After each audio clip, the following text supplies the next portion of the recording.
Light a campfire, and everyone's a storyteller. Join us for some thought-provoking and beyond fireside chats. Welcome to Leave Our World a Better Place. My name is Kasia, and today I'm speaking to Charli de Vos, Ecological Monitor at and Beyond Phinda Private Game Reserve. Charli will talk to us about how she began her career in conservation and give us a glimpse into what it means to work in wildlife research and environmental protection. Welcome, Charli. It's nice to be able to chat with you as well. You work as an ecological monitor at Phinda, but it's been quite a journey for you. You were born and raised in Cape Town, quite far from South Africa's national parks and bush regions. What motivated you to follow a career in wildlife research and conservation? Growing up in Cape Town, there's so many beautiful nature reserves around us. And I grew up in a very outdoorsy, nature enthusiastic family. So we would spend all our weekends either at the beach or somewhere up in the mountains hiking. But apart from that, my earliest memory as a kid is actually in Kruger National Park. And I think I must have been 3 at the age because I remember my sister distinctively sitting next to me in a little baby chair, and we're only 2 years apart. And I just remember we drove through this little dip, like a river dip, and there was a pride of lions that came walking straight past us. I can't remember much else of my childhood, but that definitely grabbed me. And then apart from that, the fact that my family always went to these beautiful reserves and parks that we have, even though we lived so far, we would always make like a 21-hour trip to get to Kruger on a yearly basis. And that was always the highlight for me of every year, was getting into the bush and experiencing the wildlife. And from a young age, I knew I would never be able to do an office job. I just like the great outdoors too much. And I feel like I'm missing out if I'm sitting inside an office and I can't experience what is out there. So yeah, that's definitely what motivated me to go into conservation, and just also wanting to leave the world a better place somehow, but always knowing it had to do something with the wilderness. Once it actually came to settling down and starting your career, why did you choose and beyond, and how did you end up working at Phinda Private Game Reserve? So I've heard about Ambion before through family and friends that either had experience in dealing with the Ambion company for work or for travel, but it actually came about while I was still living and working in Malawi, completing my master's study there on zebra. We were busy translocating mass game there from Majeti Wildlife Reserve, run by African Parks, to two of their other reserves also located in Malawi. And the Tracy and Duplessis game capture team came to assist with that. And during that time, Simon, the reserve manager for Phinda, was traveling with them. And that's where I actually started chatting to him about Ambient and Phinda. And from there, the rest was sort of history. So I completed my master's degree. And then, as luck would have it, I don't know what you call it, luck or fate, but they had a position opening up exactly as I finished my studies for the position that I'm still currently in as an ecological monitor. And I couldn't believe it. So I immediately applied for it and just fortunate enough to have been employed. Yeah, just everything coming together in the right place at the right time. Yeah, definitely. And also just meeting the right people along the way, and always knowing that Ambion has been such an amazing company for conservation, and that they really try and push the forefront of research as well.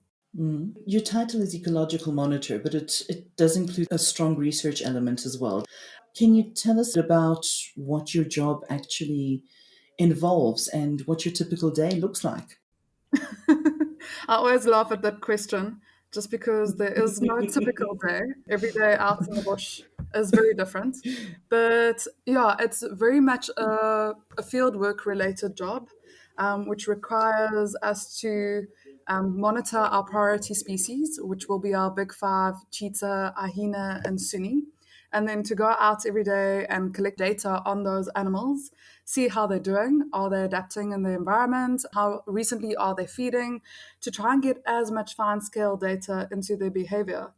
But apart from that, it's also conducting game counts, whether it is through camera trap surveys or driving transects or even aerial surveys, and trying to see the trends throughout the general prey species as well that occur within the reserve. It's also assisting external researchers with their different research projects and helping them collect their data.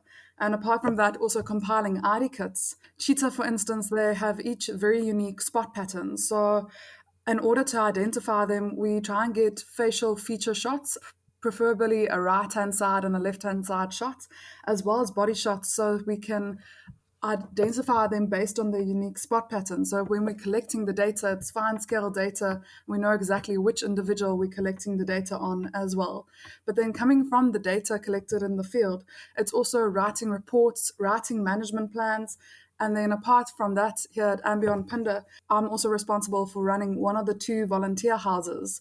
So we have volunteers that come in and assist us as well, and they go out on drive with us and help us to collect the various data. Yeah, it's a very exciting job, but typically a day would start with sunrise, and we'll head out for 3 to 4 hours, try and collect as much data out there as possible. As it heats up midday, start heading back to home or office, and then we'll be trying to enter that data into our new and beyond's sighting database, also compiling the ID kits, report writing, and then again in the afternoon, as soon as it cools down a little bit, head out again for another 3, 4 hours. It's quite a long day and quite a lot going on there. Yeah, we always joke and say it's a full-time job, but we love this lifestyle though. It's something you get hooked on because you never know what you're going to experience out there. There are some species-specific projects that you've been involved in at Phinda. Can you tell us a little bit about those and whether you have a favorite species to work with? And if you do, what makes them your favorite? So, coming to the species specific projects, we are involved with Rhinos Without Borders, in which we have translocated white rhino here from Ambion Phinda to Botswana. And that's always very exciting to be a part. As you know, you are supplying rhinos into an area to get a viable population up and running, as well as being a part of the Black Rhino range expansion project. Those type of things are always exciting. As you know, you're assisting with the conservation of highly endangered species. Also, we are involved with the EWT cheetah motor population program, in which it is basically translocating and reintroducing cheetah from all these different smaller private game reserves to try and maintain the genetic integrity. And here at Ambion Phinda, our cheetah population is definitely thriving, and one of those very special populations that tend to be a population that does so well that we're able to supply to other populations, enhance their genetic diversity. Cheetah are quite susceptible to getting inbred. The Panthera leopard survey we have up and running every 2 years. And then lastly, but I think one of the most exciting ones to have been a part of, the pangolin reintroduction project we have going here. I think some people might have heard, but here at Ambion Phinda, the last record for the Temenix pangolin dates back to 1986. And last year in June, we started reintroducing them back into this area where they no longer occur. And it's been doing really, really well. It requires intensive amount of time out there, but it's been such a privilege to be a part of, to bring a species back into an area and to try and get a viable population up and running. But in terms of then getting to, do I have a favorite species? I always joke, I always say I don't think I have a favorite species, but I definitely have some favorite individuals out there. There's a black rhino male on the reserve that's definitely one of my favorites. If I get to see him, he's just such an inquisitive character, not typical black rhino behavior always. Like black rhinos tend to be known for being more aggressive in comparison to white rhino. They'll usually huff and puff a little bit. They might even basically have a little bit of a standoff, but this one is always very inquisitive, will walk a little bit closer. Yeah, he's just quite an amazing animal. And then apart from that, I think I also have quite a big soft spot for cheetah. I think they're amazingly resilient. They're quite vulnerable to other predators like hyena, lion, leopards, and seeing them survive and thrive, that for me is very special. And also knowing that you don't get to see them elsewhere as often as what we get to see them here on Ambion Phinda. Definitely a species I have a big soft spot for, but I think in general, any spotted cat does get me quite excited. Those are definitely two of the species that Phinda is quite well known for. So good choices there. I think you start appreciating what you have around you. If you've been exploring other reserves or other parts of Africa, you start realizing how special it is here. The amount of cheetah we get to see here quite often, if I listen to my other friends talk where they are, they barely ever get to see them, and then rhinos as well. So it's definitely a privilege, and learning the different behavioral aspects of them because you get to see them so often definitely makes you appreciate them so much more. A little bit earlier, you mentioned that you first became aware of and beyond when you were working in Malawi doing your master's thesis on zebra. Have you had any other experience working outside of South Africa? What are the conservation challenges that you face in different countries? Mm. Yeah, so that's been my only experience out of South Africa was Malawi. I was based there for a year and a half. Wonderful country, wonderful people, and it's a truly wild place. In terms of facing the same issues in conservation, it's very similar. It's also poaching is a big problem there. I think they're even more amplified than in South Africa because it's such a Hmm. poor country and people don't yet understand the value of having conservation and protected areas. I think they are slowly getting there with Hmm. African parks that have moved in and starting to increase their community relationships. But apart from that, it was challenging in the fact that the infrastructure was very limited and the size of the reserves are massive. So if I think in relation to here at Ambion Phinda, the reserve we were based on was about 3 times the size, but only had 7 roads going through it.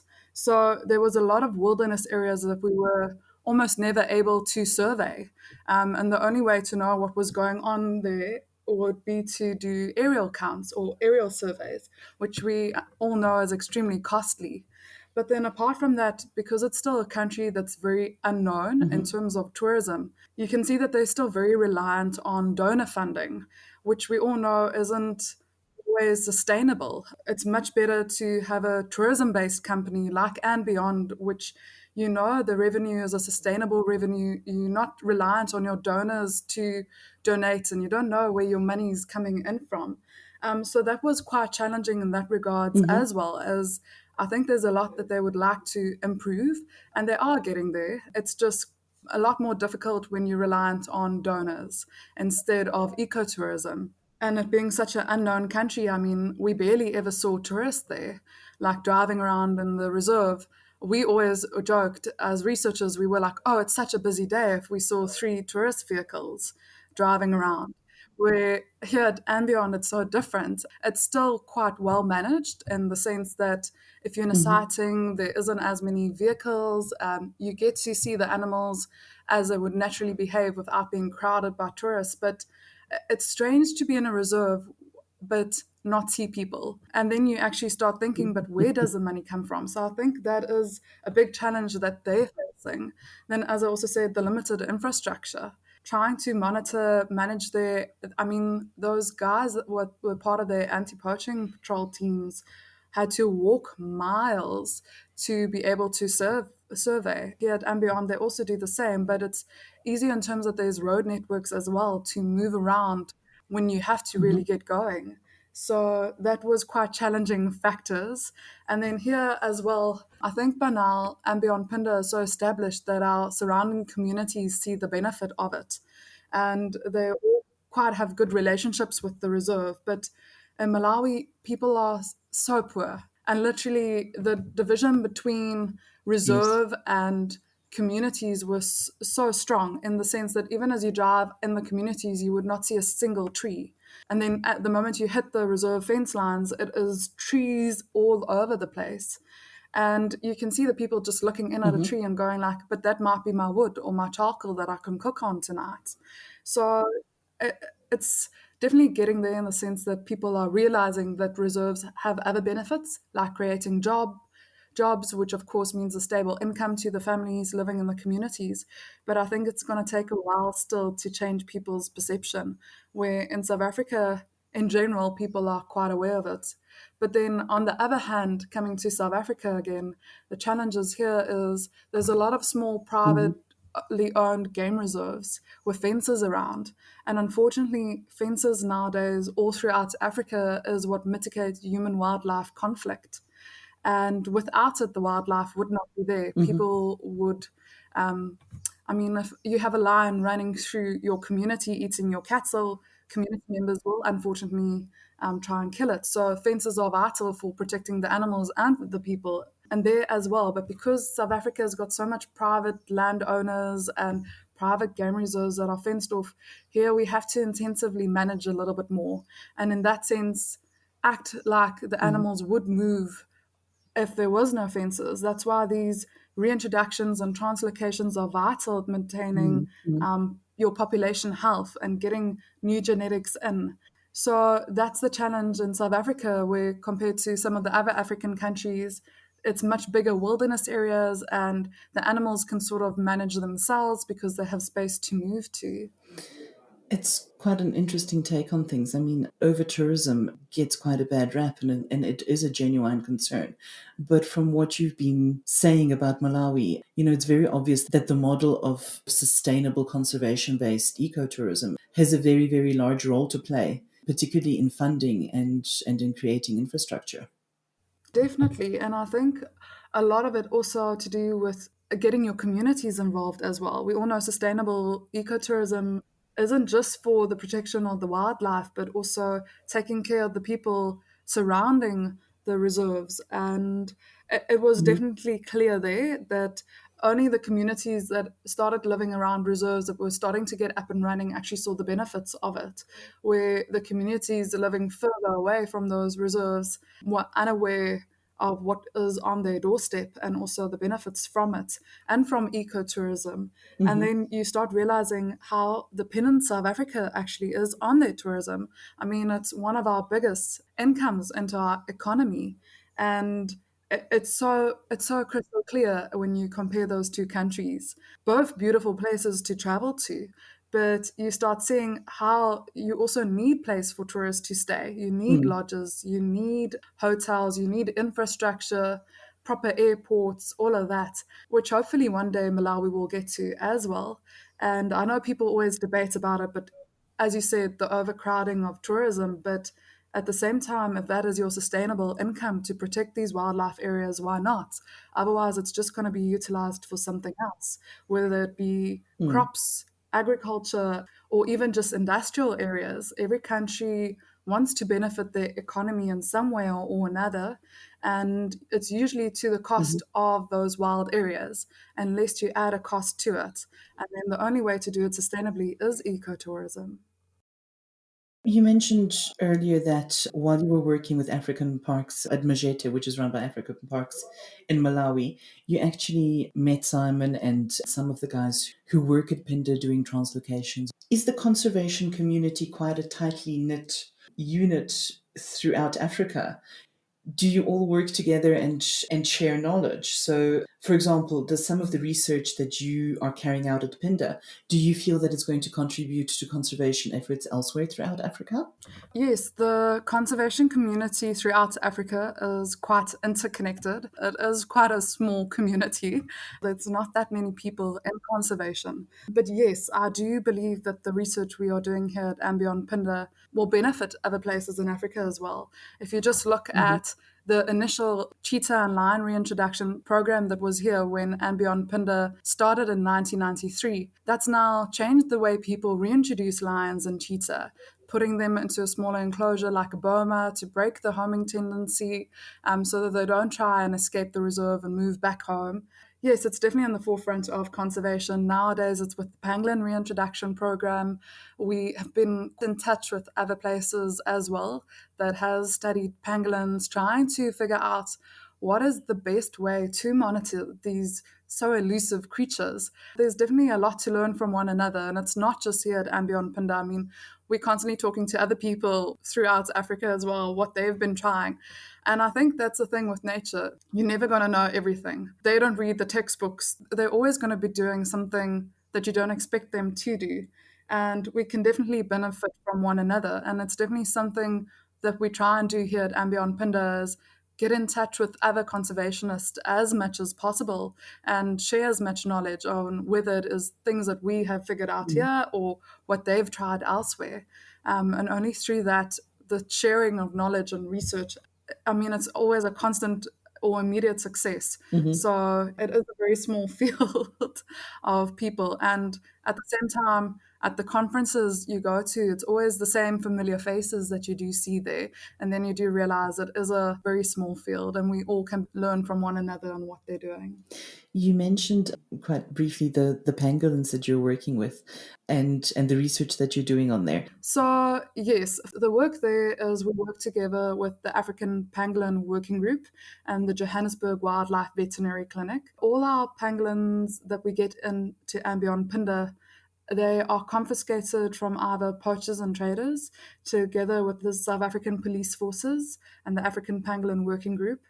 Thereafter, they go to the Johannesburg Wildlife Veterinary Clinic where they get their health assessments checked and, if needed, spend quite a lot of time in rehabilitation. A lot of them that come in are extremely stressed, have picked up some diseases from having been kept in quite harsh conditions. If you think it's a solitary burrowing animal, some people keep them in little cages, no places for their urine or feces to go to. So it takes quite a long while at the Johannesburg Wildlife Veterinary Clinic for them to be in a good health condition. And as soon as they're healthy, they started feeling well there, then they come to us. Then we start initiating what we call the soft release. So that requires us taking them out every day for foraging, anything from 2 to 6 hours, depending on how each individual is eating. And then the moment we see that they are eating well, that they are getting comfortable in their new area, starting to look for burrows, picking up weight, then we will release them into the field. But it does require some extensive post monitoring thereafter. Because they're so susceptible to different diseases, they sometimes only express those diseases about 6 months after the release. We will go out initially the first 2 weeks, go and check up on them on a daily basis. Then thereafter, it goes down to about every 3 days, then to once every week. And so we try to get them down to once every month. We want them to be wild and free, have as little human interaction as possible. That's why we do decrease the amount of time that we spend with them. But it is to monitor their health, seeing if they're established. And then each of those individual pangolins are fitted with 2 monitoring devices, the one being our VHF tags, which allows us to find them in the field, and then also our satellite tags, which collect very fine scale data on what time are they emerging out of the burrows, where are they moving around. It gives us their GPS locations. Are they establishing their home ranges? Are they finally settling into this new area? And then so far, everything's looking positive, and the last thing we're now hoping for is a wild-born pup here on the reserve. And we're really keeping our fingers crossed because that's the last measure of success. We need to see if this program is a success. But so far, they're ticking all our other boxes. So yeah, it's definitely an amazing program to be a part of and to see what you can do for pangolin conservation. I mean, every individual we get in has a different story. One of the individuals that we got in, he was tiny when they initially found him on the side of the road close to Kruger. He was about the size of a big pen and could perfectly fit into a human hand if he was rolled up. And he's the first hand reared individual to ever be released back into the wild. And then quite recently, we got an adult male that was actually caught in a poacher's snare that had developed skin necrosis and had 2 broken ribs. And he spent 110 days in rehabilitation before he was fit enough to be released back into the wild. And he's only been with us for about 2 weeks now, and he's doing amazingly well. Also, knowing that you're giving a wild animal a second chance at a wild life, it's a special thing to do. It is hard work. It requires intensive hours, late nights out in the bush, walking in big 5 game reserves. Sometimes we do wonder what are we doing there, especially if you encounter something dangerous, and especially at night. I mean, as humans, we're so reliant on our eyesight, but at the same time, we know we're doing something amazing. And as I said, we're just hoping for that wild born pup. And that's the thing here is there's always these different programs up and running or projects to try and see what can else be done for conservation. I mean, it's a never-ending field with different possibilities. I'm definitely going to have to get you back to tell us more in detail about the pangolins. Yeah.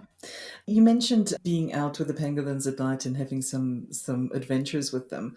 Obviously, from what you've been saying, you spend a lot of your time out in the field working with wildlife. Have you had any memorable wildlife encounters that happened while you've been out just going about your job? Oh, I think there's too many to mention. Yeah, it's quite a. I don't know how you pick your favorite moments. There's really been some special encounters, Mm-hmm. but I think the ones that always stand out for me is interactions between different species. One that stands out for me is we were out that evening monitoring a cheetah female and her three youngsters, and they were just settling in for the night.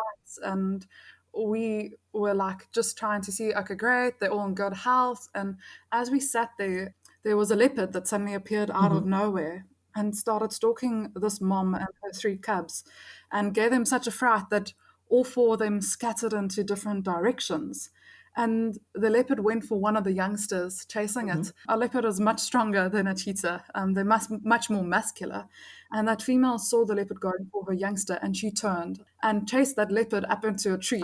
And that leopard was petrified. And then she actually ended up calling her three cubs, getting them all together, and then disappearing into a thicket for the night. That definitely stands out for me because it's not behavior you Mm-hmm. expect. And then also seeing two cats together interacting. I mean, seeing a cheetah or a leopard on its own is special enough, but then seeing the two together, it's something really special. Apart from that, another cheetah story. I always Mm-hmm. go back to cheetah. As you can see, I definitely have a soft spot for them. Also out monitoring the night, two cheetahs. It was late afternoon. Two cheetah brothers in the western section of the reserve, and they also once again just started settling in for the night. And from afar, we could hear a lion calling. And I didn't pay much attention to it because, to be honest, I actually thought this lion is really far away. It's not anywhere near us. And I think it was less than 15 minutes later, a big male lion came striding down the road and he spotted those two cheetah and they spotted him as well. And he started chasing them. And the two cheetah were literally like playing tag. If he got too close to the one brother, the next brother would interfere and distract the lion. And so they were helping one another to get away from the lion. And then somewhere in the midst of all of this, a massive rhino, a white rhino bull stepped out of the thickets and actually chased the lion off the cheetah. And I was just sitting there, like absolutely, utterly confused. This rhino just interfered and literally chased the lion off the cheetah. I mean, that's not something you see every day. These three different species interacting. Yeah, it's definitely, I think, one of my most memorable experiences. And then apart from that, also out with one of my fellow researchers the one day, and as a team we are quite tight knit, so we always joke around with one another. And that day we were driving back from the offices after a long day, and jokingly he said, "Okay, if you can find me the specific female leopard tonight, you get a year's supply of ice cream." And if anybody knows me, they know I have a very, very sweet tooth, and specifically ice cream is my thing. So I told him, okay, it's fine. Let's try and find this female. Bets on. Luckily, I had some eyewitnesses on the vehicle with us as well. So we drove home. Lo and behold, what comes walking down the road straight towards our vehicle? This specific female leopard. So I got my year supply of ice cream on somebody else's account. But as we were following her, seeing what she gets up to, jokingly he goes, "No, but if she makes a kill tonight, I'll buy you a car." And I'm like, I don't know if that's a good bet to take because, but never ever once told me, but if she does not, you owe me anything. So I thought, okay, I've got nothing to lose. Bets on. And next minute, I don't think it was even a minute, she crouches down and jumps into the thicket. And next minute, she comes walking out with a Great Dacre in her mouth. So I even have the photo evidence to prove it. I'm still waiting for my vehicle, my brand new vehicle. But yeah, those were definitely some memorable encounters. And I mean, you can't predict what you're going to see in the bush. there's definitely no way that I could have predicted that was going to happen that night. It was just absolutely, absolutely good luck on my side and bad luck on the fellow researchers' side. But yeah, I think that's the bush for you. You never know what you're going to encounter. And even just watching elephants midday, and especially in summer heat, going for a swim and watching the enjoyment on their faces, that always stands out, and how the youngsters will wrap their trunk around mom's tail to keep afloat. Those are always very, very memorable experiences. And especially as researchers, we tend to be out at some of the strangest hours. Mm. Usually midday, especially in summer months, it's boiling hot. Even for us, we sometimes wish you can just retire to go and sit in the office, enjoy the aircon for a little bit, but at the same time, you get to see some bizarre behavior, specifically around watering holes at the time. And then you're usually the only person out because every sensible guest would go back to the lodge and enjoy the pool at that time of the day. Or even driving around late night, running after pangolins specifically. We've also have had some memorable experiences. So it's definitely an amazing lifestyle. We always say we think we're into this because we like having good stories to tell around the Yeah, fire. absolutely. It always helps. Yeah. And as far as career highlights, what would you say has been your highlight of your time at Phinda so far? Oh, that for me is a very difficult question. But I think the Mm. Pangolin Reintroduction Program definitely stands out for me as one of my career highlights. It's something so new. We know so little about these creatures. I mean, most people never even get to see them in the bush. I've talked to fellow people who's lived and worked in the bush for more than 30, 40 years, and majority of them has never even seen a pangolin. They are extremely elusive, extremely difficult to find, and with this program, we've had the amazing privilege of getting to see them quite regularly and up close and document some bizarre behavior. I mean, how many people know how a pangolin groom and clean themselves? Very few people have ever been able to see it. There's a lot still more that we would like to learn, specifically regarding the gestation period and how long does the pup stay with its mother before it disperses. And there's a lot more to learn, but it's been such an amazing program to be a part of and to see the amount of dedication from our fellow staff members. I mean, it's long hours, it's long days. You're still busy with your day where you, in summer months, sometimes even get up at 5, and now you're still walking through the bush at 12 at night following pangolins.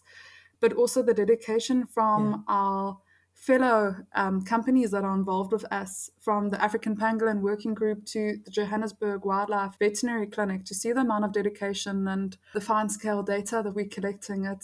It's really something I think that is opening up my eyes to the possibilities that are still out there. it really is an amazing project. Lastly, to end off with, we've spoken a bit about the conservation community, and you've also mentioned that you work a lot with volunteers at Phinda. Is there any piece of advice that you'd like to give to anybody who is considering a career in conservation? Yes, most definitely. I can't stress experience. Try and get as much experience as possible, whether it is through volunteering or applying for student internships or holiday work. It's a very competitive field in the sense that there isn't a lot of work available for people that want to go into conservation.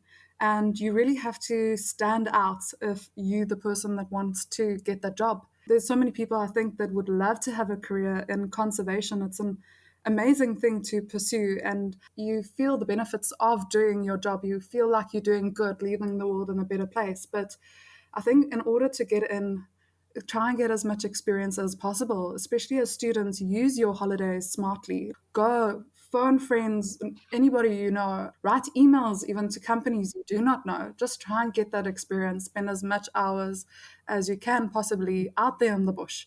Experience goes a long way. And then apart from that, as we've talked about, the conservation community is a very tight knit, small community. And you must always remember that everybody knows everyone. So you must always treat every single person you meet as if it might be your future boss. You never know. Maybe the porter where you've done your work experience might one day become the conservation manager for that reserve. And the way you treat every single person reflects a lot and it goes a long way. So wherever you are, treat every single person as your future boss because you never know where your recommendation for that position might come from. I think that's pretty good advice for life in general as well. Charlie, thank you so Yeah. much. It's been absolutely wonderful talking to you, and I'll definitely have to get you back to speak more about the pangolins and the project and the issues that they face. But for now, thank you so much, and it's been a pleasure talking to you. It's been very nice as well from my side. Thank you for listening to And Beyond Fireside Chats. Don't forget to subscribe to make sure you never miss an episode. If you have any comments or feedback, or would like to suggest a topic you'd like to hear us talk about, drop us an email at firesidechats@andbeyond.com. We'd love to hear from you.